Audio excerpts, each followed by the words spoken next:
surga. Kami puji sembah Tuhan di pagi hari yang indah ini. Berkat-Mu nyata dapat kami rasakan. Dengan kesehatan yang Kau karuniakan, demikian juga udara yang segar dan sinar matahari.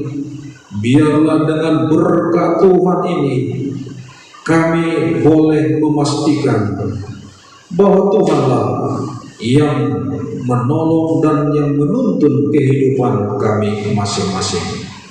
Kami akan dengarkan pelajaran dari firman Tuhan. Kiranya Roh Kudus-Mu yang menguasai hati pikiran kami, hamba-Mu yang menyampaikan boleh berkata-kata sesuai dengan kehendak Tuhan, dan kami yang mendengar boleh memahami rencana Tuhan di dalam kehidupan kami. Terima kasih Tuhan untuk kasih setia-Mu bagi kami. Dalam nama Tuhan Yesus kami berdoa. Amin. Shalom. Selamat pagi. Apa kabarnya? Puji Tuhan. Allah itu baik dan selama-lamanya. Selama-lamanya Allah itu baik. God is good all the time. All the time God is good. Iya, luar biasa. Jadi Allah kita itu baik untuk selama-lamanya. Baik saudaraku yang diberkati Tuhan, kita akan mulai dengan yel-yel kita. Ya, sudah siap ya? Saya akan mulai. Siswa perguruan Advent 5 Timbang Deli belum ini belum kelihatannya, belum startnya belum bagus ya. Ya. Siswa perguruan Advent 5 Timbang Deli. Siswa perguruan Advent 5 Timbang Deli. Tetap setia pada Tuhan. Amin. Siapa yang bahagia menjadi siswa dari perguruan Advent 5 Timbang Deli? Iya, orang tua ya. Siapa orang tua yang bahagia anak-anaknya menjadi siswa perguruan Advent 5 Timbang Deli? Oh iya. Ya, guru-guru yang sudah punya anak bawalah ke sini. Yang belum ya cepat-cepatlah punya. Ya, baik. Mudah-mudahan pelajaran kita kemarin boleh diingat ya. Karena pelajaran ini akan terus berlanjut. Pada pagi ini kita akan belajar dengan satu judul, teguh dalam firman-Nya dan berdoa. Teguh dalam firman-Nya dan berdoa. Kemarin personality yang teguh. Kita harus punya pendirian pribadi, kepribadian kita itu jelas.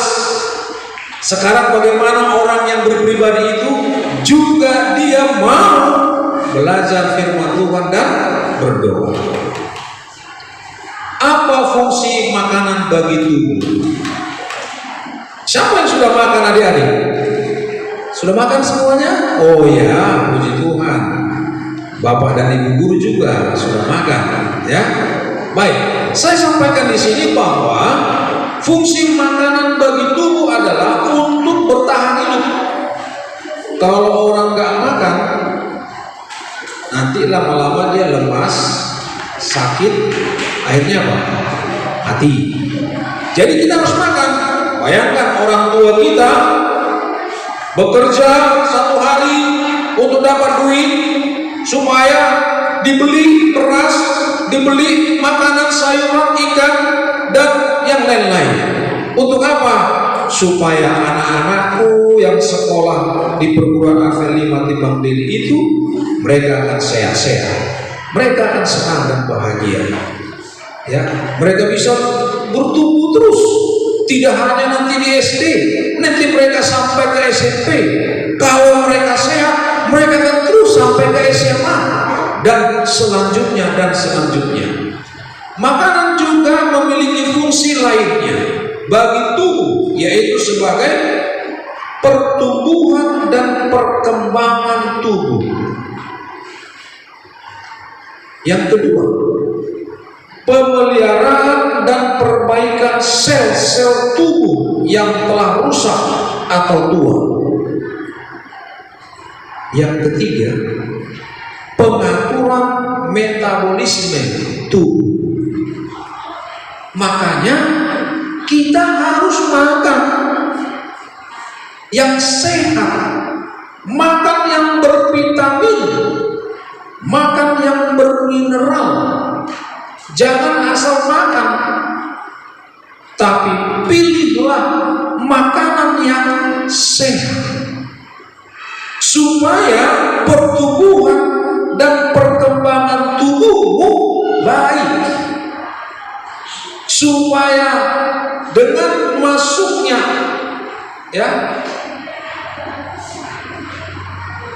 vitamin dan mineral itu akan memperbaiki sel-sel tubuh yang sudah rusak dan tua, yang perlu diganti. Maka perlu makanan dan pengaturan metabolisme tubuh kita sehingga teratur hidup. Jadi adik-adik, makan pagi-pagi, makan jangan selalu senang makan Indomie selalu, tetapi kalau mau makan Indomie ya sekali-sekali, tapi jangan terlalu sering Berbicara tentang makanan, manusia kadang-kala mau mencari makan sehingga dia mengorbankan kesehatannya, mengorbankan prinsipnya. Yang penting saya dapat uang untuk beli makanan, entah apapun dia lakukan. Jadi dia hilangkan prinsip. Tetapi suatu ketika Yesus tidak makan. Bayangkan, Yesus tidak makan. Berapa lama dia pernah tidak makan?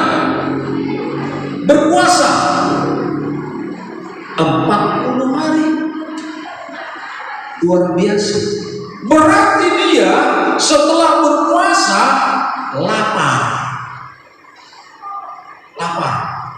Setan tahu, wah, ini Yesus pasti lapar. Dia teringat beberapa ribu tahun sebelumnya ada orang yang tidak berdosa dicobai oleh setan melalui makanan. Siapa itu? Adam dan Hawa. Adam dan Hawa. Si Hawa jalan sendiri-sendiri dia. Tiba-tiba dia ngomong, ular datang berbicara kepadanya.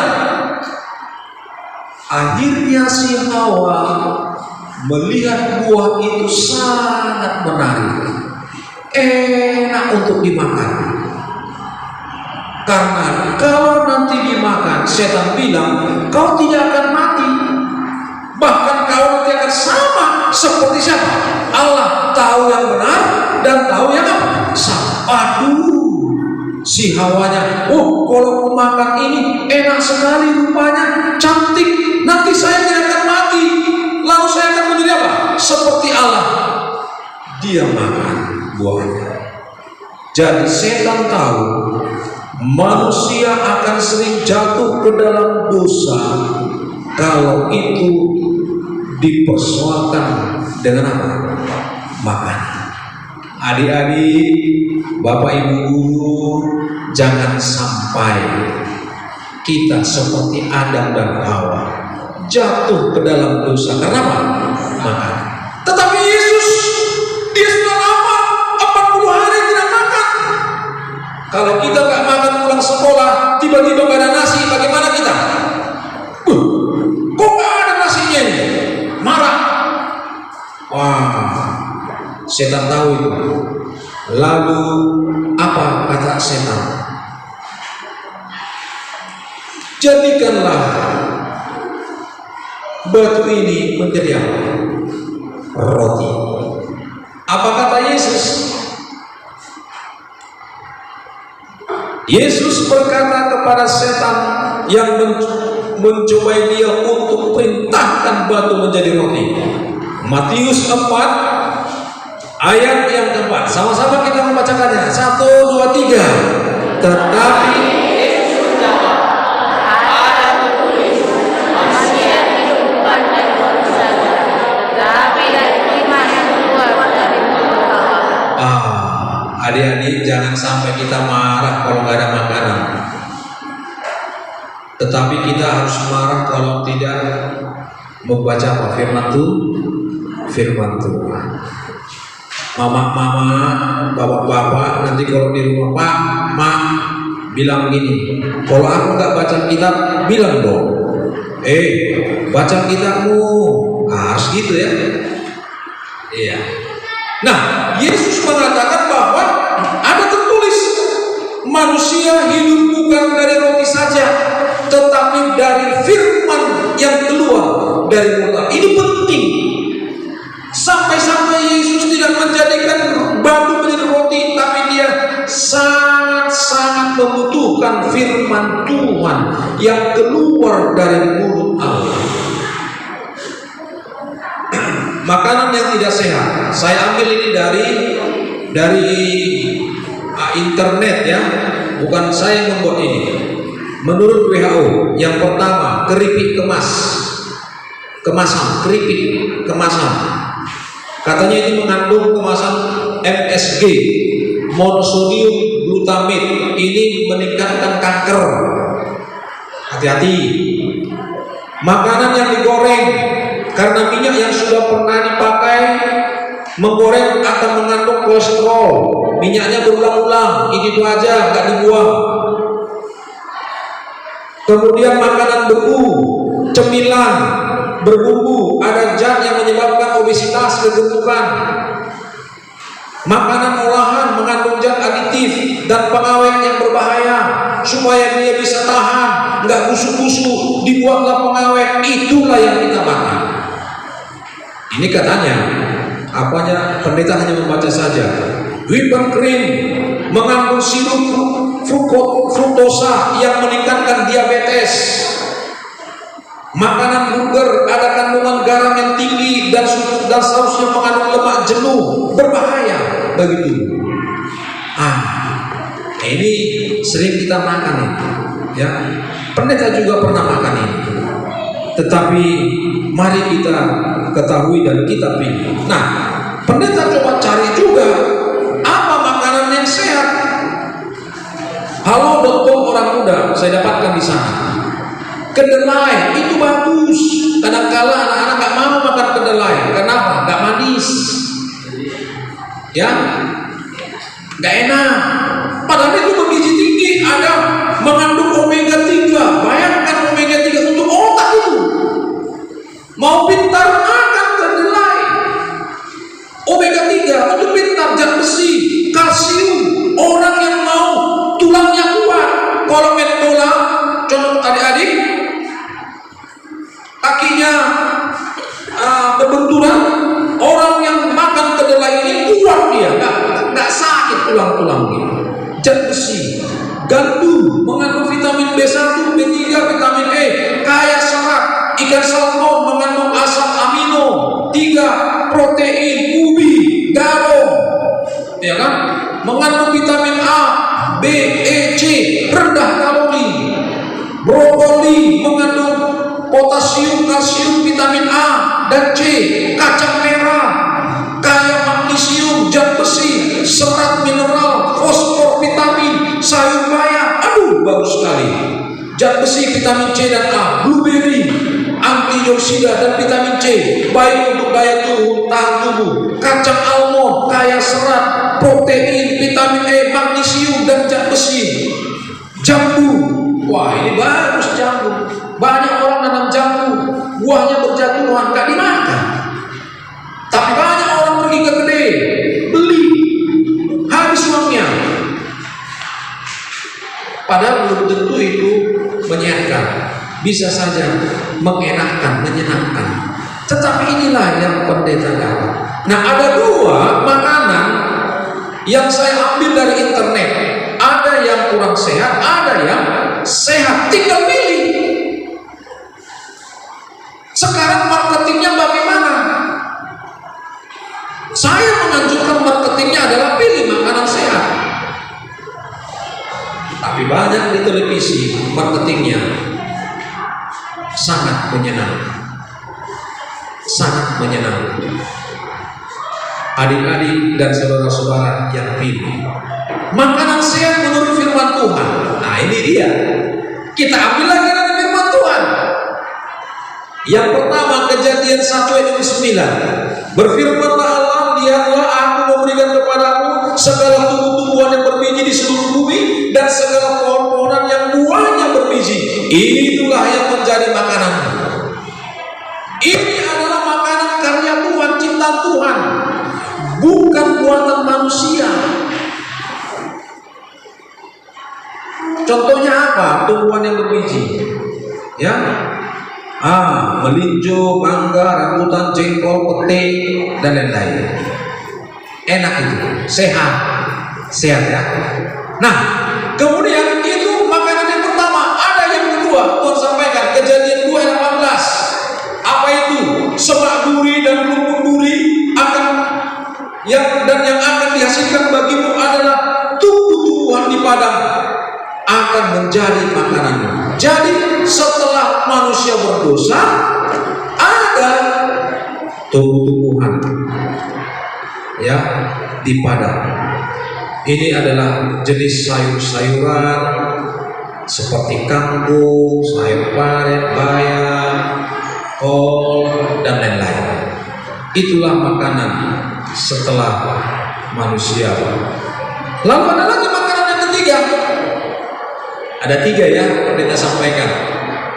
Yang pertama Kejadian 1 ayat 19, yang kedua Kejadian 2 ayat 18, yang ketiga adalah Keluaran 16 ayat 35. Ini adalah makanan yang Tuhan buat.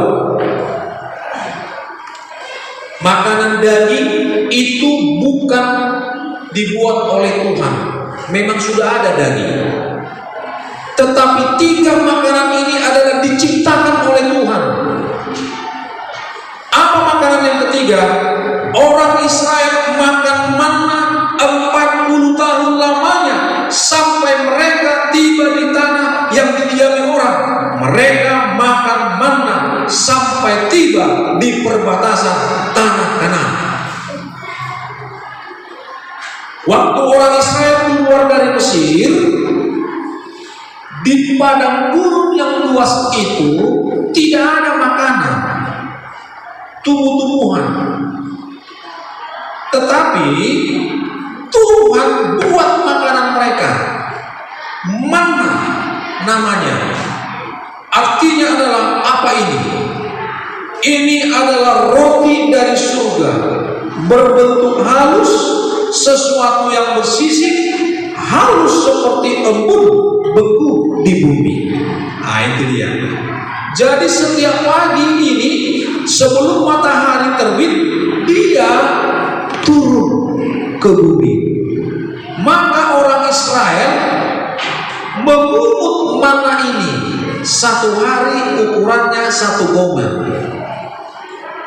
Tetapi pada hari Jumat harus diambil 2 gomer. Kenapa? 1 gomer untuk dimakan hari Jumat, 1 gomernya lagi untuk dimakan pada hari Sabtu. Kenapa? Karena di hari Sabtu manna tidak turun. Tetapi kalau hari Minggu, hari Senin, hari Selasa, hari Rabu, hari Jumat dia turun. Hari Sabtu dia tidak turun. Hari Sabat dia tidak turun. Jadi inilah 3 makanan. Bayangkan 40 tahun orang Israel makan manna pagi, siang, dan sore. Ukurannya 1 gomer.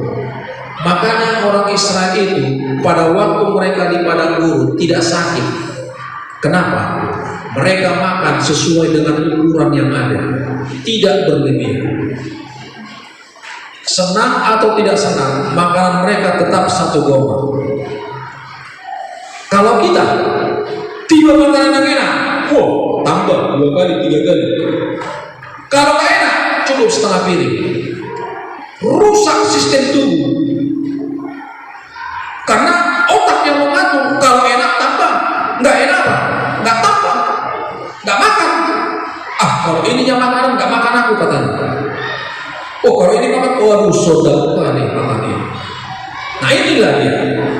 Jadi mana itu dilambangkan dengan Yesus sebagai roti hidup. Apa dikatakan di sana? Yohanes 4, Yohanes 6 ayat 49, nenek moyangmu telah makan mana di padang gurun dan mereka telah mati. Ayat 50, inilah roti yang turun dari surga. Barang siapa makan daripadanya, ia tidak akan mati. Siapa roti yang turun dari surga sesungguhnya? Ayat 51, akulah roti hidup yang telah turun dari surga. Siapa itu? Yesus Kristus. Jikalau orang makan dari roti ini, ia akan hidup selamanya. Dan roti yang kuberikan itu ialah dagingku yang akan kuberikan untuk hidup dunia. Luar biasa. Jadi kalau kita mau untuk hidup selamanya, mari kita makan roti hidup dari Yesus Kristus. Yesuslah mana yang sesungguhnya yang menjadi roti hidup bagi dunia ini. Yesus adalah firman yang menjadi manusia. Makanya pagi ini pendeta menganjurkan kepada kita, baca firman Tuhan, baca firman Tuhan, engkau akan dituntun untuk menjadi orang yang akan hidup selama-lamanya. Amin. Baca firman Tuhan. Pendeta menganjurkan, jangan sampai tidak ada yang mengingatkan kita. Baca firman Tuhan, baca firman Tuhan. Yesus mengungkapkan dirinya dalam firman yang hidup. Ketika kita membaca firman Tuhan, maka kita akan diubahkan. Apa kata orang-orang terkenal? Bagaimana orang-orang muda yang sedang membaca firman Tuhan? Coba lihat apa yang dikatakan orang-orang yang terkenal ini. Siapa itu? Woodrow Wilson. Orang yang telah membuang pengetahuan Alkitab adalah orang yang membuang sesuatu yang terbaik di dunia ini. Bayangkan adik-adik, ini orang terkenal, sangat terkenal, presiden. Dia katakan orang yang membuang pengetahuan Alkitab adalah orang yang membuang sesuatu yang terbaik di dunia ini. Calvin Coolidge mengatakan tidak ada buku lain yang dapat dibandingkan dengan Alkitab, dan tidak ada bacaan lain yang sangat berarti bagi manusia seperti Alkitab. Pagi ini saya sudah membaca 5 pasal buku Imamat. Sebentar siang 5 pasal lagi, dan nanti malam 5 pasal. Isi pikiran kita ini dengan firman Tuhan supaya jangan lari-lari kemana-mana. Abraham Lincoln berkata, sehubungan dengan buku agung ini, saya hanya dapat berbicara bahwa ini adalah buku terbaik yang pernah Tuhan berikan kepada manusia. Alkitab adalah buku terbaik, kata Abraham Lincoln, Presiden Amerika Serikat. Ratu Victoria berkata, Alkitab adalah rahasia kebesaran Inggris. Makanya ada gereja khusus di kerajaan Inggris.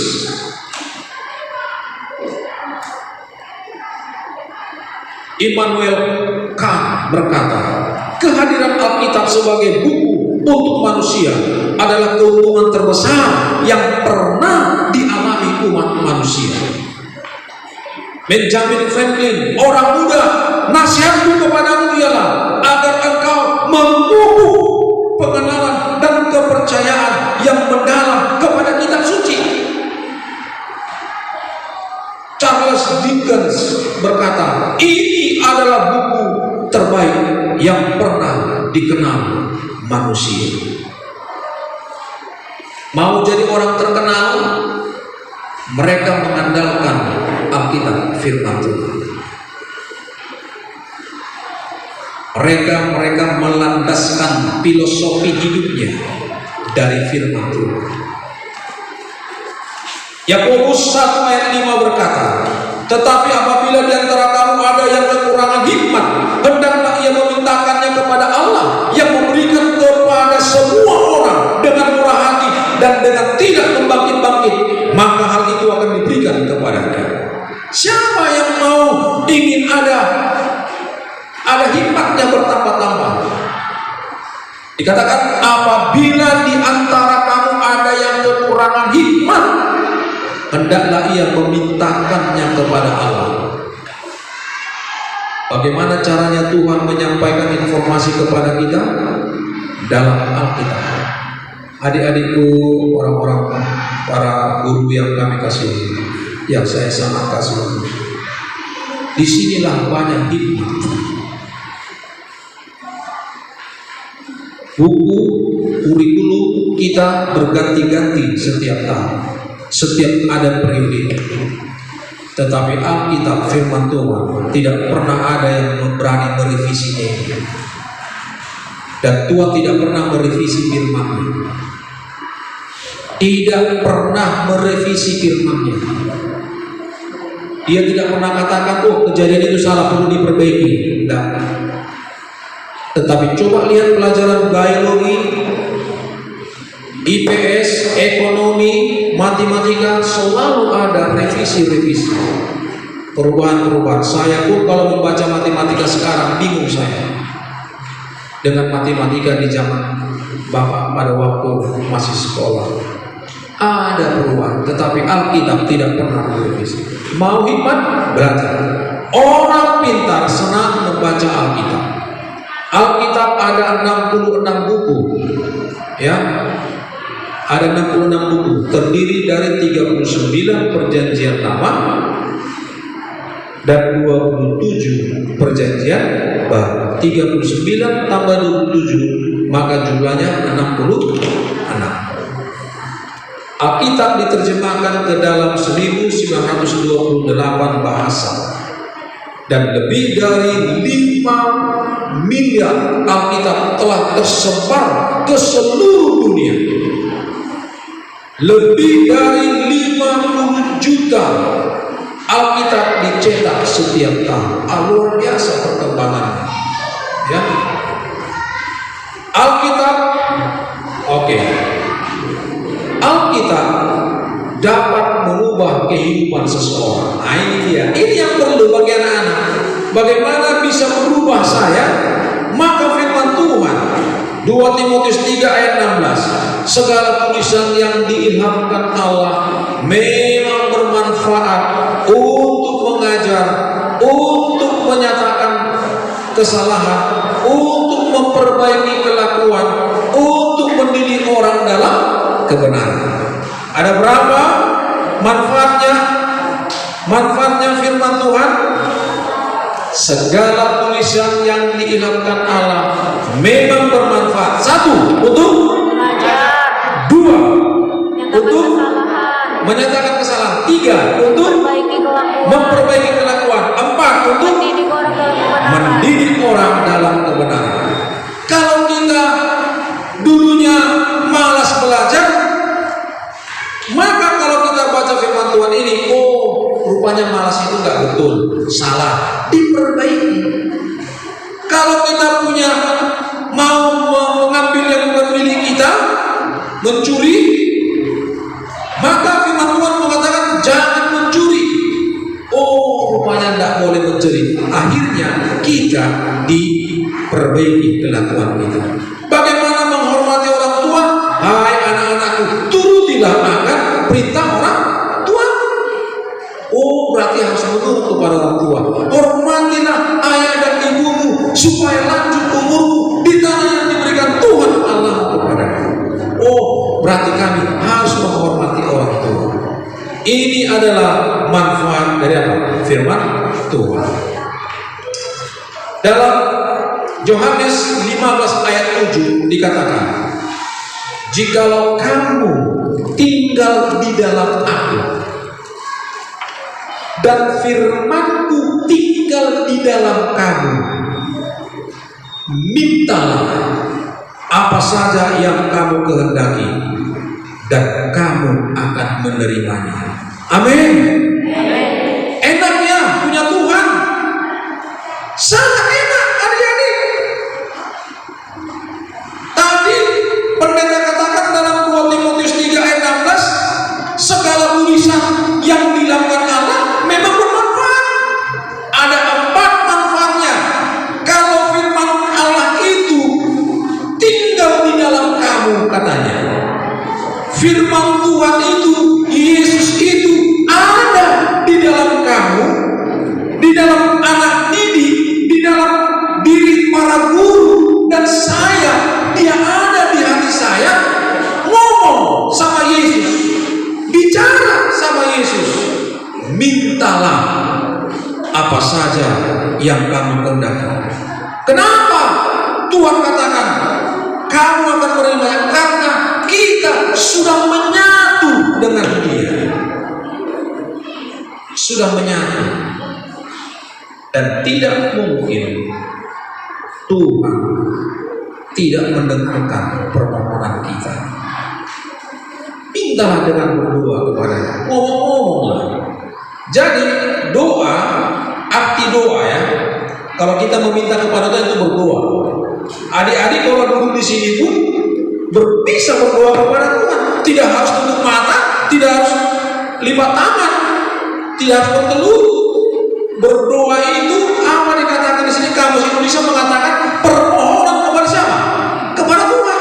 Kita naik sepeda motor pun bisa berdoa. Tuhan, saya lagi naik sepeda motor, berkati, jauhi dari kecelakaan. Bisa. Ya, bisa. Itu adalah permohonan. Bagaimana kita bermohon kepada Tuhan? Boleh dengan tutup mata, boleh dengan lipat tangan, boleh dengan bertelut, boleh dengan, terserah kita berbicara kepadanya. Tetapi harus dengan hormat kepada siapa? Kepada Tuhan.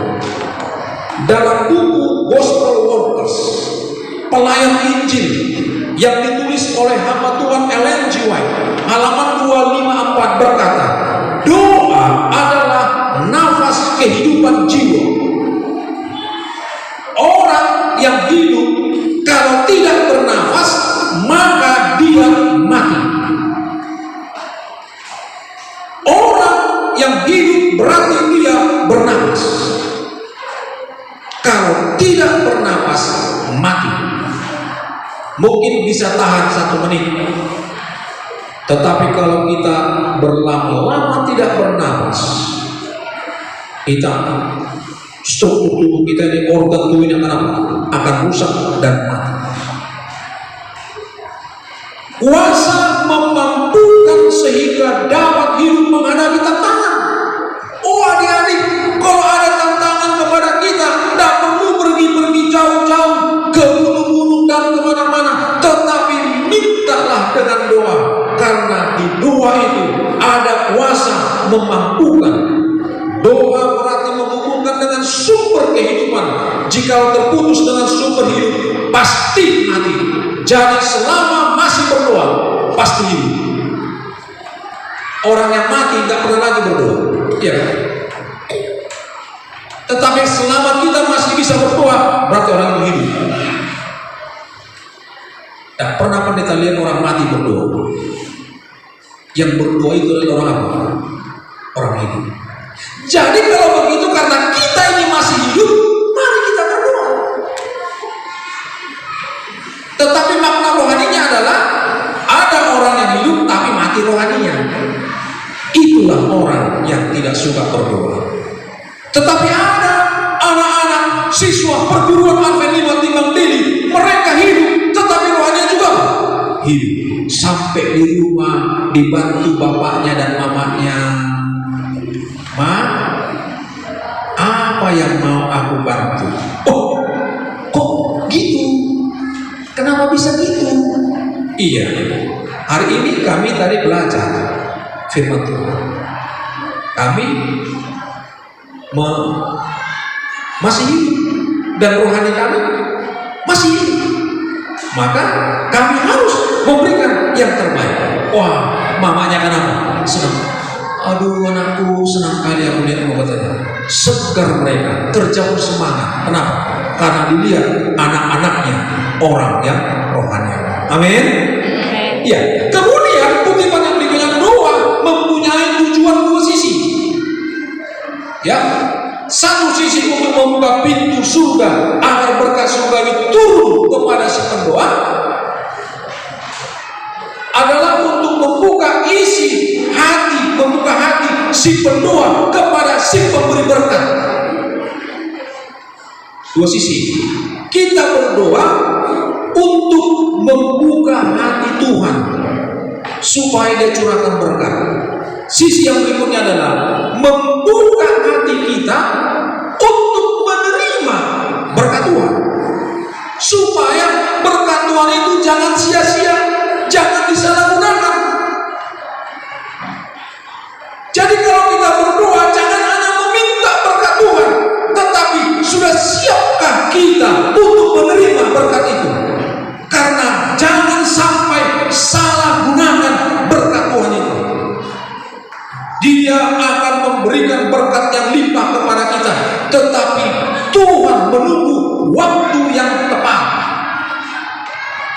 Karena bisa saja kalau dikasih waktu itu kita belum siap untuk menerima. Tetapi kalau kita sudah siap untuk menerima dan kita gunakan untuk yang baik, maka Tuhan akan berikan. Ada suatu cerita, adik-adik, ini cerita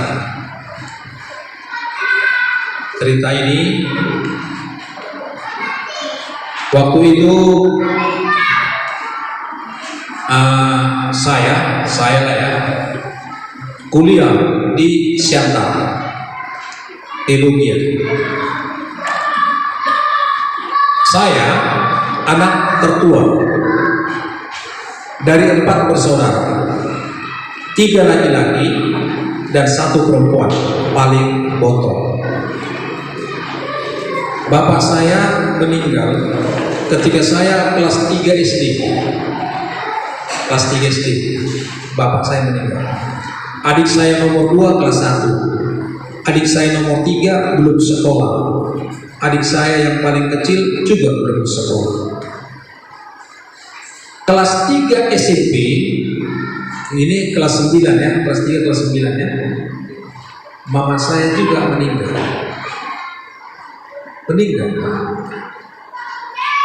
Saya belum sempat lulus, tapi sudah ujian. Dulu namanya Ektanas.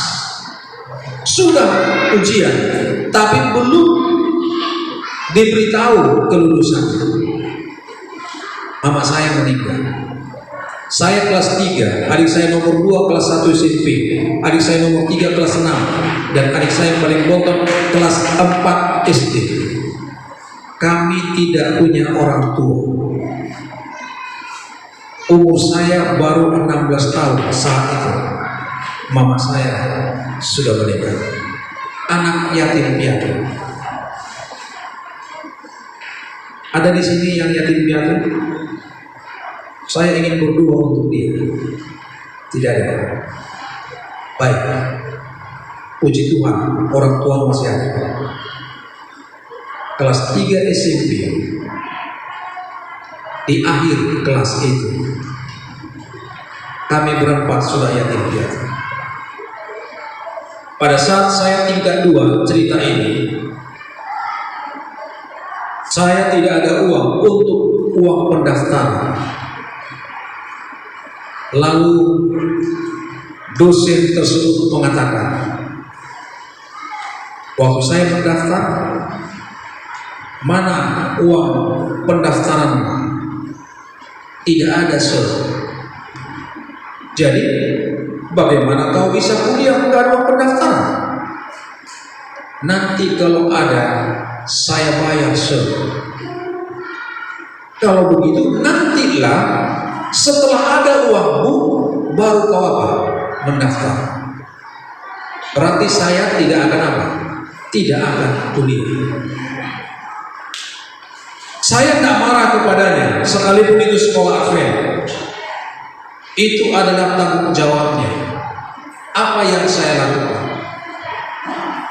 Saya bawa ini kertas pendaftaran yang ditandatangani ke kamar. Saya kunci kamar supaya jangan ada orang yang masuk. Lalu saya berdoa kepada Tuhan. Tuhan, aku tidak bisa mendaftar oleh karena tidak ada uang untuk pendaftaran, dan memang diperlukan uang pendaftaran karena mereka juga perlu hidup, anaknya juga perlu sekolah, dan operasional sekolah itu sangat diperlukan. Tapi saya tidak punya uang, Tuhan. Kemana saya harus pergi? Kalau saya pergi ke kuburan menangis meminta uang sama mama saya dalam kuburan itu, dia pasti tidak akan pernah memberikan uang itu dari dalam kubur. Hanya padamu ya Tuhan, Engkau akan memberikan jalan keluar. Tuhan pun tidak memberikan uang kepada saya dengan doa, tetapi saya minta kepada Tuhan berikan jalan keluar. Pada waktu singkat cerita, amin, saya tidak tahu mau kemana. Saya mau pergi ke Medan karena saya orang Medan, Helvetia, saudaraku. Kuburan mama saya di Pulau Helvetia dengan bapak saya. Ngapainlah saya ke Medan? Toh juga nggak ada jawaban. Akhirnya saya berjalan-jalanlah di kampus SLA PTSN sekarang. Tepat saya berdiri di depan tubuh buah log batu yang lama. Saya menatap dan membaca, sementara yang lain orang sudah pada kuliah. Saya baca, tiba-tiba ada seorang dosen. Dia berhenti naik sepeda motor, dia dari bawah naik sepeda motor. Dia bilang, "Freddy, kenapa kau nggak kuliah?" Saya katakan, "Sir, saya belum membawa uang untuk mendaftar karena setiap tahun ada pendaftaran, jadi saya tidak diizinkan untuk masuk kelas." "Berapa lagi kamu?" "Masih ada, Sir." "Jadi kau lunaskan nanti?" "Iya, Sir, saya akan lunaskan. Kalau ada uang pasti saya lunaskan." "Betul ya?" "Betul." Lalu dia katakan, "Tolong ambil semua kertas-kertas mereka." Lalu dia catat di situ nota, "Tolong saudara Freddy Manurung diterima untuk semester ini. Saya yang bertanggung jawab." Dia tanda tangan. Luar biasa jawaban doa itu. Saya tidak tahu mau kemana saya mengadu. Saya hanya mengadu kepada Tuhan, dan Tuhan beri jawaban. Bukan uang yang dia kasih, tetapi dia tuntun orang, diketuk hati orang. "Jalan kau ke sana. Di sana ada seorang mahasiswa yang membutuhkan aku lewat kamu," kata Tuhan. Kurang lebih begitulah bahasanya. Dan orang itu datang memberi jawaban atas doa. Dan saya pun ikut kuliah pada hari itu. Adik-adikku, saudara-saudara yang diberkati Tuhan, jangan pernah remehkan dengan berdoa. Berdoa adalah hubungan kita kepada siapa? Kepada Tuhan. Kalau kita membaca firman Tuhan, maka kita yakin bahwa Tuhan akan memberikan yang terbaik kepada kita. Makanya dalam 1 Timotius 5 ayat 17 berkata, "Tetaplah berdoa, tetaplah berdoa, tetaplah berdoa." Adik-adikku, tantanganmu sekarang, tantanganmu ke depan, engkau tidak akan berkuasa, engkau tidak akan mampu menghadapi tantangan akhir zaman ini kalau bukan dengan doa. Harus dengan kuasa Tuhan. Yesus Kristus memberikan kuasa kepadamu. Yesus Kristus memberikan yang terbaik kepadamu. Berdoa, berdoa.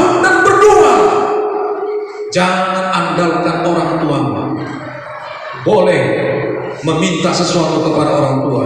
Tapi kalau orang tua tidak sanggup, mintalah kepada siapa? Kepada Tuhan. Amin. Kalau mau pintar, berdoa kepada Tuhan. Tuhan, aku mau menjadi orang pintar. Aku mau menjadi orang bijaksana. Tuhan akan kasih. Asallah tujuanmu jelas ke depan. Bukan untuk menghancurkan dunia ini. Bukan untuk membodoh-bodohi orang. Bukan untuk korupsi. Bukan untuk melakukan kejahatan. Tuhan akan berikan apa yang kau butuhkan. Tuhan itu maha kaya. Dia tidak pernah berkurang kekayaannya. Seberapa yang diberikan kepada 7 miliar manusia ini, dia tidak pernah berkurang. Selalu bertambah, berlebihan. Dia berikan, dan dia tidak pernah berkurang. Kalau ada uang saya banyak, saya berikan kepada saudara-saudara 1 juta, maka uang saya berkurang. Tetapi Tuhan yang maha kaya itu memberikan kepada semua orang berkat, dan dia tidak pernah kurang. Berkurang pun tidak pernah. Jadi kitanya yang kurang meminta kepada siapa? Kepada Tuhan. Adik-adikku, tantanganmu ke depan sangat berat. Pesan saya sebagai orang yang sudah lebih tua, 51 umur saya, sudah melebihi setengah abad. Besok lusa 15 tahun sudah pensiun. Siapakah yang akan meneruskan misi keselamatan ini? Engkau. Persiapkan diri, bertanya kepada Tuhan, Tuhan, kenapa saya harus lahir sekarang? Bertanya kepada Tuhan dengan doa, Tuhan, kenapa saya harus lahir sekarang? Karena Tuhan punya misi, Engkaulah yang menyelesaikan pekerjaan Tuhan. Engkaulah yang akan membawa damai surga kepada dunia ini. Saya tidak tahu 20 tahun yang akan datang engkau ada di mana, tetapi jadilah berkat. Dan bawalah firman Tuhan dalam hidupmu, dan hiduplah firman Tuhan itu. Tetaplah berdoa. Saya mengundang kita untuk selalu belajar firman Tuhan dan berdoa. Siapakah yang mau membuat tekad dalam hatinya untuk mau membaca firman Tuhan dan berdoa? Saya undang untuk berdiri. Ya. Adik-adikku, saudara-saudaraku, siapakah yang mau membuat tekad dalam hatinya, Tuhan, aku mau baca firman-Mu, aku mau berdoa? Saya undang kita berdiri dan saya akan berdoa untuk kita semua. Ya, terima kasih untuk kita semuanya yang sudah membuat tekad dalam hatinya untuk membaca firman Tuhan dan berdoa supaya kita boleh menerima berkat-berkat Tuhan dan kita akan teguh dalam firman dan berdoa apapun yang terjadi di dunia ini. Mari kita bersatu dalam doa. Bapa di surga, angkatlah tangan-Mu Tuhan. Curahkan berkat bagi kami semuanya. Diberkatilah Engkau. Biarlah kasih karunia Tuhan memenuhi hati dan pikiran. Buatlah tekad di dalam hatimu sekarang untuk senang membaca firman Tuhan, untuk senang berdoa, karena firman Tuhan mengubah hidup, dan berdoa untuk menerima kuasa supaya kami siap menerima berkat Tuhan dan kami boleh mengaplikasikan firman Tuhan dan doa di dalam kehidupan kami. Terima kasih Tuhan, Engkau telah menjamah hati kami semua. Biarlah dengan firman pada pagi hari ini akan membawa hidup kami berubah semakin lebih dekat kepada Tuhan. Berkati kami semuanya, berkati keluarga kami, dan berkati masa depan. Dalam nama Tuhan Yesus kami berdoa. Amin.